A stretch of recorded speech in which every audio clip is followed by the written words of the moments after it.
समाज इस बात को जानता है। उन्होंने विभाजन के बाद वहां पर छोड़ी हुई अपनी भूमि हर एक को प्यारी होती है। सिंधी समाज से जुड़े बहुत लोग सिंध से आज भी भारत के अंदर आते हैं। अभी कुछ वर्ष पहले यही लखनऊ में हम लोगों ने देखा था कि किस प्रकार से सिंधी समाज से जुड़े हुए सिंध से आए हुए लोगों ने किस प्रकार की अपनी आप नीति सुना रहे थे। दिल्ली में उनके कार्यक्रम में मुझे जाने का अवसर प्राप्त हुआ था। तब भी हम देखते थे किस प्रकार की रास्ते से आज भी गुजर करके वहां पर अपने धर्म, अपनी परंपरा, अपनी संस्कृति को बचाते हुए कार्य कर रहे हैं। लेकिन भारत के अंदर हम एक सुगम और अच्छे माहौल में प्रगति के नित नए प्रतिमान स्थापित कर रहे हैं।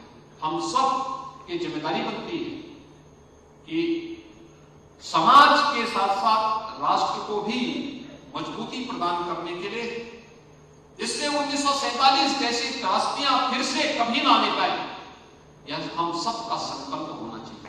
और इसके लिए हम में से हर व्यक्ति की पहली प्राथमिकता होनी चाहिए। वह प्राथमिकता है कि राष्ट्र प्रथम है। पहला हमारे लिए हमारा देश है। हम अपने राष्ट्र की एकता और अखंडता के साथ किसी को भी खिलवाड़ करने की छूट नहीं देते। और कोई भी हो, हमारा सगा ही क्यों ना हो, अगर वह राष्ट्र की संप्रभुता के साथ खिलवाड़ कर रहा है तो उसका मुंहतोड़ जवाब देने के लिए हमें सदैव खड़ा होना पड़ेगा, मजबूती के साथ खड़ा होना पड़ेगा। हमें इस बात को ध्यान में रखना होगा, देश है तो धर्म भी है, धर्म है तो समाज भी है, और समाज है तो हम सबका अस्तित्व भी है। हमारी प्रायोरिटी इसी प्रकार से करनी चाहिए और उसी प्रायोरिटी को बनाते हुए हमें कार्य करना होगा। वही परंपरा को हमें आगे बढ़ाना होगा। और आज तो देश के अंदर विरासत के संरक्षण के लिए बहुत सारे कार्यक्रम चल रहे हैं। आपने देखा होगा, आप देश के अलग अलग राज्यों से यहां पर आए हैं, तो लखनऊ में अगर आए हैं तो लखनऊ से अयोध्या की दूरी बहुत नहीं है। 1.5 से 2 घंटे की दूरी में आप अयोध्या पहुंच सकते हैं। 500 वर्षों के बाद अयोध्या में भगवान राम का भव्य मंदिर का निर्माण हुआ है।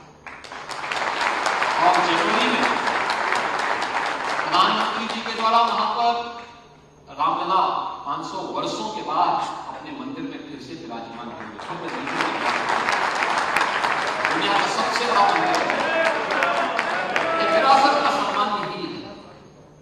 काशी में काशी विश्वनाथ धाम, आप अयोध्या से जाएंगे 2.5 घंटे की दूरी पे आपको काशी विश्वनाथ धाम मिल जाएगा। काशी विश्वनाथ धाम का दर्शन करिए। 6 वर्ष पहले क्या था, आज काशी विश्वनाथ धाम प्रधानमंत्री जी के मार्गदर्शन कैसे जगमगा रहा है। वापसी में अगर विंध्यवासिनी धाम होते हुए, प्रयागराज होते हुए फिर आप अपनी आगे की यात्रा करें तो आपको लगेगा कि विरासत के प्रति यही भाव हमारे मन में भी होना चाहिए, यही भाव होना चाहिए। और अगर राम जन्मभूमि के लिए कुछ कर दिया जा सकता है, 500 वर्षों के बाद राम जन्मभूमि वापस ली जा सकती है, कोई कारण नहीं कि हम सिंध वापस न ले।